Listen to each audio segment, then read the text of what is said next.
আমার পিছনে যে লেখা লাল কালি দিয়ে যে লেখা দেখতে পাচ্ছেন সেখানে লেখা আছে বিপ্লবীর মৃত্যু ঘরের মধ্যে হতে পারে না, তার মৃত্যু হবে রাজপথে, গ্লোরির মৃত্যু ওসমান হাদি।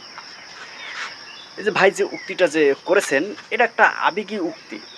আমরা জানি বিশ্বের অনেক বড় বড় বিপ্লবী রয়েছেন, বীর রয়েছেন, ওনাদের মৃত্যু ঘরের ভিতরে স্বাভাবিক মৃত্যু হয়েছে। সেই মৃত্যুর জন্য অনেকে আফসোসও করেছেন।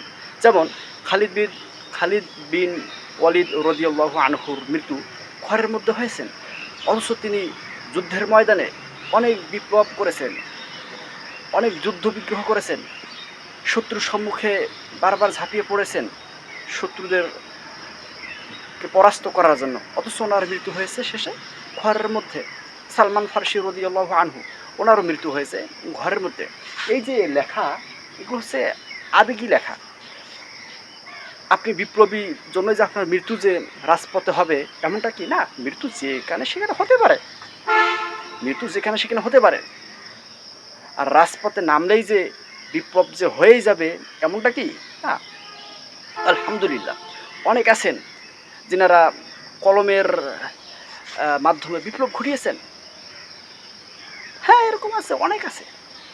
কাজেই রাজপথে থাকলে যে বিপ্লব হবে এমনটি না। এই চিন্তা চেতনাগুলো আমাদেরকে বাদ দিতে হবে, এগুলো থেকে বেরিয়ে আসতে হবে। মূলত এগুলো গণতন্ত্রকে আর কি উজ্জীবিত করে, গণতন্ত্রকে এগুলো উজ্জীবিত করে। রাজপথে থাকতেই হবে, কথা বলতেই হবে। হ্যাঁ অবশ্যই, প্রয়োজন হলে থাকবো, প্রয়োজন হলে ঘরে থাকবো, প্রয়োজন হলে দুর্গে থাকবো। সংস্কার করার জন্য, বিপ্লব করার জন্য যা প্রয়োজন আলহামদুলিল্লাহ আমরা তখন সেটা গ্রহণ করব। আল্লাহ তাআলা আমাদেরকে বোঝার তৌফিক দান করুক।